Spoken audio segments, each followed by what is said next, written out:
Hey guys, welcome back to more HOA Karen stories. Imagine owning a lake cabin for generations, minding your own business, when suddenly an HOA Karen starts demanding you pay thousands in dues for land that is not even hers. She called the cops on me, threatened lawsuits, and harassed me for weeks. But what she did not know about my property was about to flip her entire world upside down. Let's dive right into the video. And the first one is titled HOA Karen called the cops on me for refusing to join the HOA, unaware I own a part of her neighborhood. So I've got a little lakefront cabin that's been in my family for generations. My grandpa built it long before there was even talk of a subdivision, let alone some power-hungry HOA. It is nothing really fancy, just a wooden place with a wraparound porch and a dock that reaches out over the water, but to me it is home. I spent my summers there fishing with my dad and later bringing my own friends out to swim, grill, and sit by the fire pit. I remember one summer when I was about 10, my cousin tried to paddle the canoe by himself and ended up flipping it completely, sending all of us into the water, laughing and soaked from head to toe. Moments like that are why I've never wanted to sell it. It is more than a cabin, it's a collection of memories, a little refuge built on the hard work and love of generations. The thing is, my cabin predates the neighborhood HOA by about 25 years. When the developers bought up the surrounding land, they built rows of cookie-cutter houses paved over the woods and set up an HOA to enforce their little standards. My place sat on the edge of it all, a little slice of independence grandfathered in. I always liked it that way. I paid my property taxes, kept my land tidy, and minded my own business. For a long time, I did not even interact much with the people in the subdivision. A few of them were friendly enough, waving as they drove past, and some even came over to fish or launch their boats from the lake. I did not mind sharing as long as folks were respectful. I had no reason to think that there would ever be an issue. What I didn't know is that my grandfather never mentioned was that our property lines extended further than I even realized. Not only did I own the cabin, dock, and front lawn, but I also owned a narrow strip of land that included part of the subdivision's main access road, and more importantly, the boat launch that the HOA members love to use. It was one of those quirks of old surveys that no one bothered to question until the wrong person came along. And that wrong person was none other than Karen, the self-proclaimed queen of the HOA. And Karen did not waste any time. The first I heard from her, she was standing at the edge of my property, arms crossed, glaring like she owned the entire lake, clipboard in hand. I was not even sure she knew exactly where my property lines ended, but she seemed confident, which is usually dangerous. Karen, you need to join the HOA. It is mandatory for everyone in the neighborhood. Me, I'm outside the HOA boundaries and I've got the property survey to even prove it. But Karen did not even blink. She waved her clipboard around like it was the gospel. The board says that you need to pay thousands in back dues. You're gonna be fined if you don't join. I laughed, not at her personally, but at the absurdity. I've owned this land longer than she's even been alive, and suddenly I'm being told to bend over to some organization that doesn't not even have jurisdiction over me. It was ridiculous. I tried to explain calmly, again showing her the survey and the property deed, but she didn't even care. She went on and on about community standards, fairness, and everyone has to contribute. Her tone was so aggressive you would think she was personally funding the HOA's budget out of her own pocket. Over the next few weeks, Karen escalated. She started filing fake police reports claiming I was trespassing on HOA property, sent me threats of lawsuits for not paying fees, and even started a small social media campaign trying to paint me as the problem neighbor. She shared photos of my cabin, twisted facts about the land, and even tagged other residents to ready them against me. Each post was more ridiculous than the last one, but I could see the tiny panic forming among neighbors who had not realized that I was not under HOA rules. The police came by a couple of times, each visit more absurd than the last one, with Karen loudly claiming I was harassing her and HOA members, while I calmly handed over my deeds, explaining everything. It was like watching a train wreck in slow motion. I quickly realized that Karen was not gonna back off. She assumed that her position on the board gave her authority over anyone nearby, and she didn't care to check facts before acting. Her obsession with making me pay dues and forcing me to join had become personal, and I knew if I didn't take control, she was gonna keep harassing me. Little did she know she was poking the wrong person, and my property held a secret that she had no clue about. A secret that would soon turn the entire neighborhood upside down. After dealing with weeks of Karen's harassment, I finally had a quiet evening going through the old deeds and surveys my grandfather had kept. I'd always known that my property predated the HOA, but I never realized just how much of the neighborhood I actually owned. As I carefully reviewed the maps, my eyes widened. The strip of land leading to the lake, the small dock area, and part of the main road used by most residents were all technically part of my property. No HOA boundaries applied here, no rules, no do's, no nothing. It was a perfect storm and I'd been sitting on it without even knowing. I could almost hear my grandfather chuckling from somewhere, knowing how cleverly he had secured this little patch of independence decades ago. I measured distances, checked legal descriptions, and even pulled out some old tax records. Every document confirmed the same thing. The HOA had been blind to a key piece of land, a strip that controlled access to the lake and the main road that funneled traffic to 60% of the homes in the neighborhood. And suddenly, Karen's constant demands, fake police calls, and social media campaigns seemed almost comical.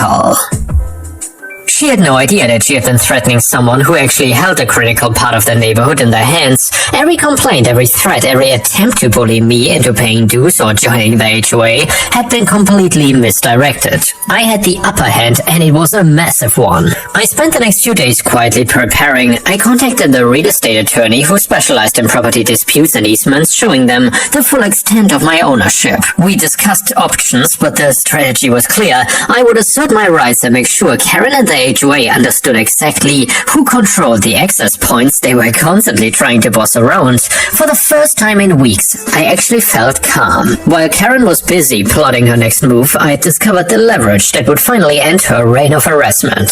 Soon, the entire neighborhood would see that she had underestimated me and that her authority had limits she had never imagined. With my attorney's guidance, I began the process of asserting control over the strip of land and the boat launch. I was not looking to make enemies beyond Karen, but I needed her to understand that this was my property and she had no authority here. The first thing I did was I installed a simple gate across the narrow access road that cut through my land, making sure it was functional and clearly marked as private property. Signs went up indicating that the dock and road beyond were privately owned and access was by permission only. The next morning I was almost amused to see Karen arrive with her clipboard and phone in hand, looking ready to unleash her usual fury. She pulled up, slammed the car door, and started yelling before she even got out. Karen, what is this? You cannot do this. This is HOA property, and you need to move that gate immediately. Me, actually, Karen, this is my property. I own this land, including the road and the boat launch. I'd appreciate it if you and your guests respected it. Her face turned red. She fumbled for her phone, clearly trying to call someone or document the situation. It quickly became obvious to her and to any onlookers that the gate was not an arbitrary blockade. It was a legal assertion of ownership. Residents who regularly used the road started arriving, confused at the sudden restriction. Many of them realized they had been unknowingly crossing my land all this time. Some tried to negotiate access, but I calmly explained that the road and launch were private and access had to be arranged. The frustration was palpable. People couldn't reach the lake anymore without taking a long detour. Boat owners had to figure out new loading points, and the HOA sense of control evaporated in an instant. Karen tried to argue, insist, and shout, but the evidence was irrefutable. I had the deeds, the surveys, and my attorney on call to clarify any disputes. Within hours, the tide had shifted completely. Karen's threats of lawsuits and fines fell flat.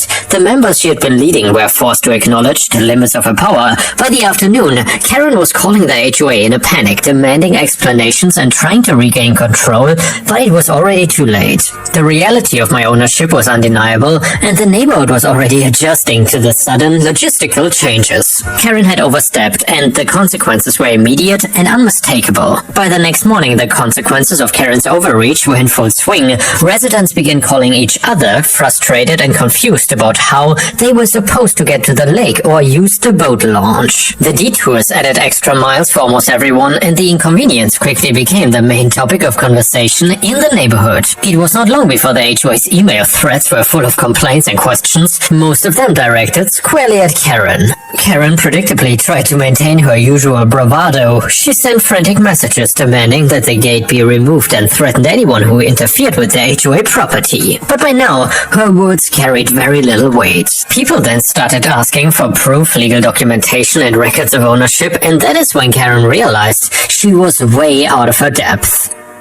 Her authority was meaningless against an actual property deed and a legal survey. I stayed calm and let her flail. Meanwhile, I made myself available to any neighbors who needed clarification or guidance. And yeah, I was not being vindictive towards them. I simply explained the reality of the land boundaries and reassured them that the lake and the road were still accessible, but only through proper permission. Some residents, previously loyal to Karen, were visibly embarrassed that they had blindly followed her instructions or threats, and the backlash against her escalated quickly. Within days, the HOA board had a full-blown crisis on its hands. HOA members were furious, demanding accountability and questioning how Karen had managed to create such chaos. A vote of no confidence was swiftly organized, and Karen tried to argue, insist, and defend her actions, but the neighborhood had seen the evidence for themselves already. She had acted without authority, harassed a legitimate property owner, and caused widespread disruption. Ultimately, Karen was removed as HOA president. She was left to face the embarrassment of her actions while the rest of the HOA scrambled to repair relationships and regain access through proper channels.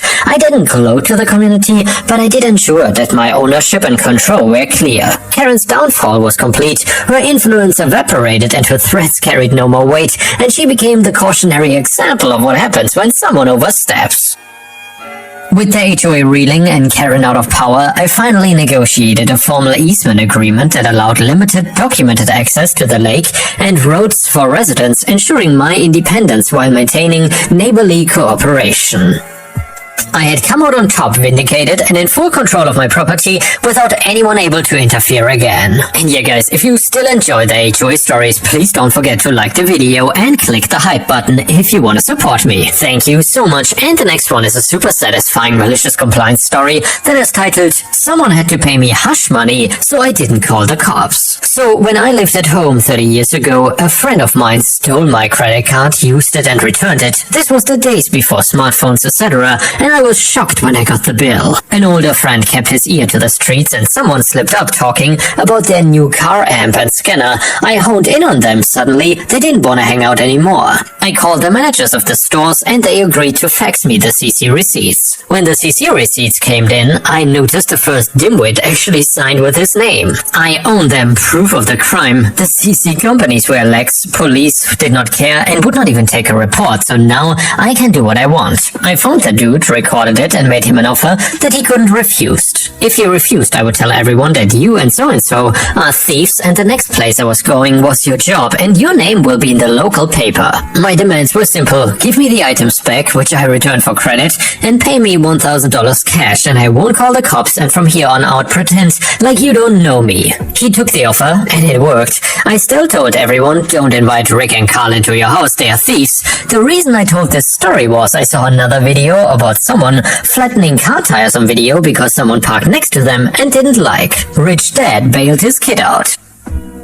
So sure, you could get them in court, but why not shake them down for some hush money to keep their rear out of jail or having a record? If you hold all the cards, don't sign an NDA in exchange for the money. Edit, my buddy John is the real hero in all of this, by the way. An older dude, W common sense, he was the OG sleuth. When an older dude speaks, you listen. Wish his GF/wife didn't hate me, but I have not seen him in years. We used to blast our car stereos and detail our cars every Saturday during the summer. And the next one is another super satisfying story titled, "Access removed, here's all my work." So I work in a role where I own a portion of the software. I don't work in IT, but I do system configuration for the portion I manage. I had admin access until one day IT removed it without warning and without notice. They claimed risk and board decisions. Of course, I could rampage and get my access back because it saves the company a significant amount of money each year, as we don't need to use external contractors. There's also no one else in the company that knows my part part of the system or how to create business rules, scripting, coding for this particular system.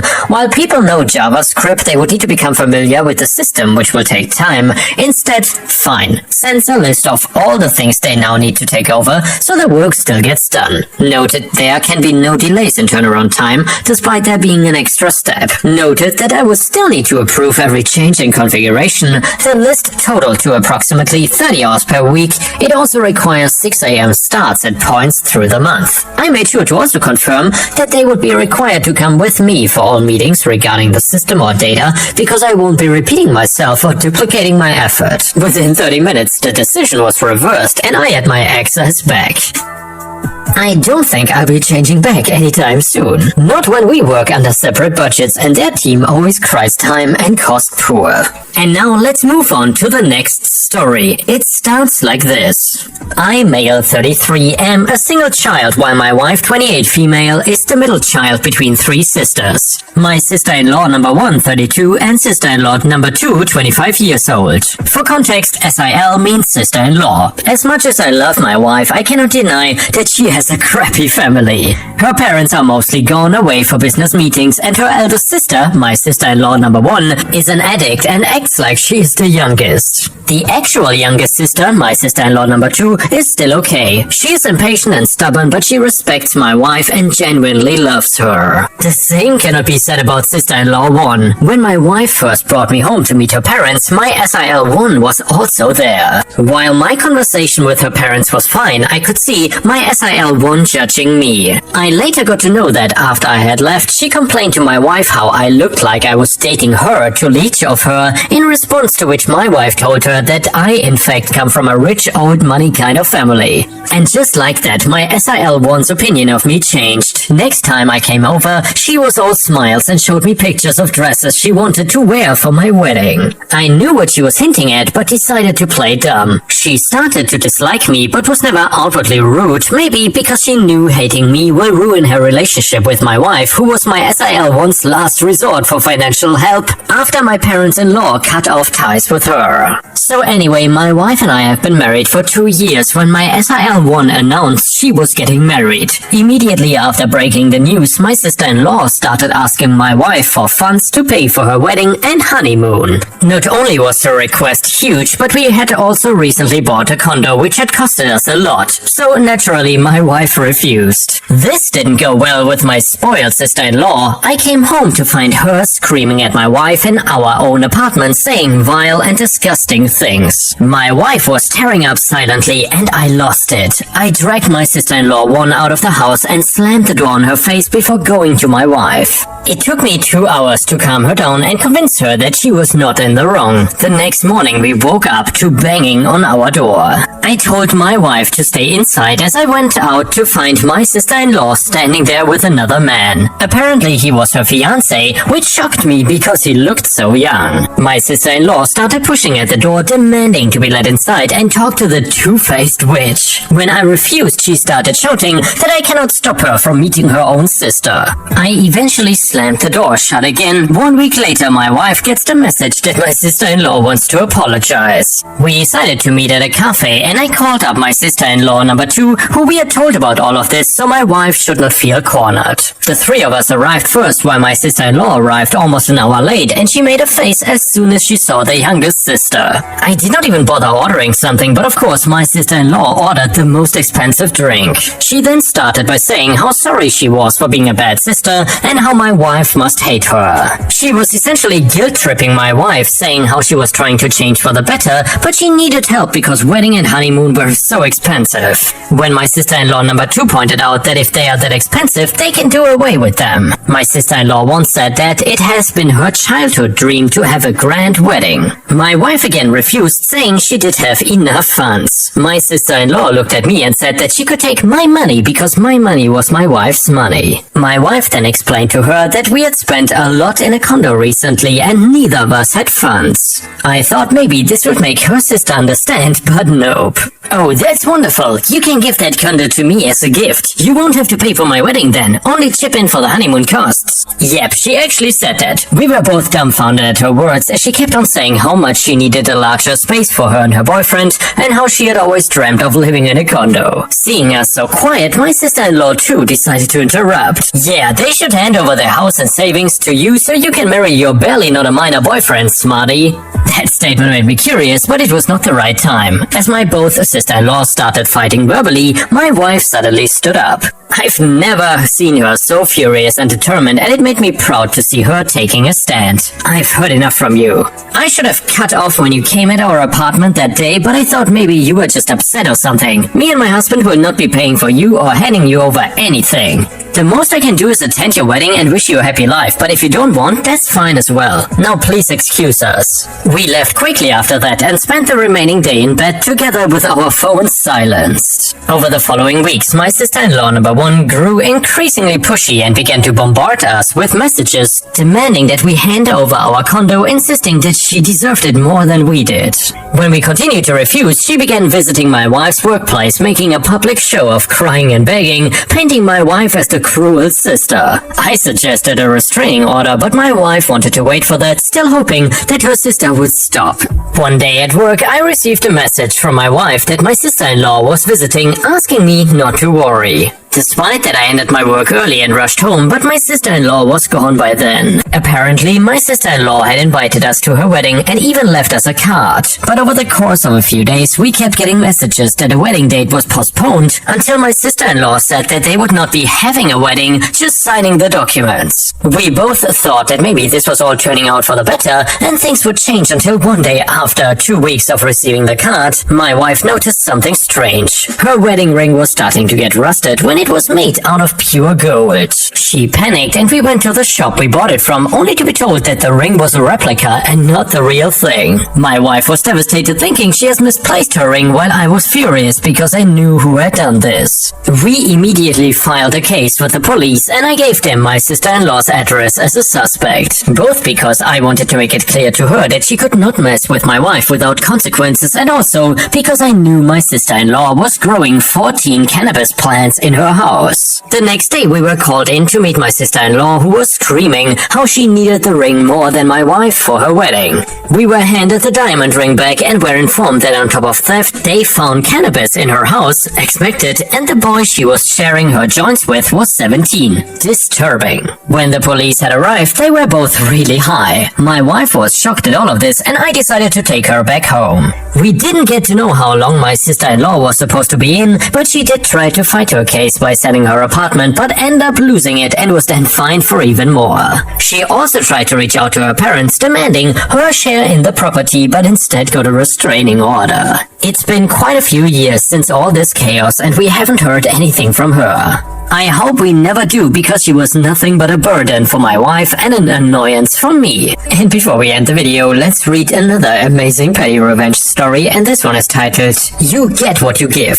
Reading someone else's post reminded me of when I was a bartender in my 20s. It was a dance bar and there was this one regular who would always just sort of toss his money at me, always bills, and he would never tip. And frequently, he would then turn around and park his ass directly in front of the bar, so other customers could not get to me. I felt like George Costanza yelling, "We're living in a society here." Well, one day, I'd had it. I was in a cranky mood and we'd been getting slammed when he comes along, orders the usual, and then tossed his money at me like I'm supposed to chase it. So I pulled out his change and whipped it down towards the counter, so all the coins bounced up and flew in multiple directions. He had to scramble to pick it up amidst of flying feet on the dance floor. He stopped coming to my side of the bar after that. Respect service people. They are in between you and the thing you want. Oh, and more importantly, they are human beings. And then a user in the comments said, I got fired from my job at a club when I was a student.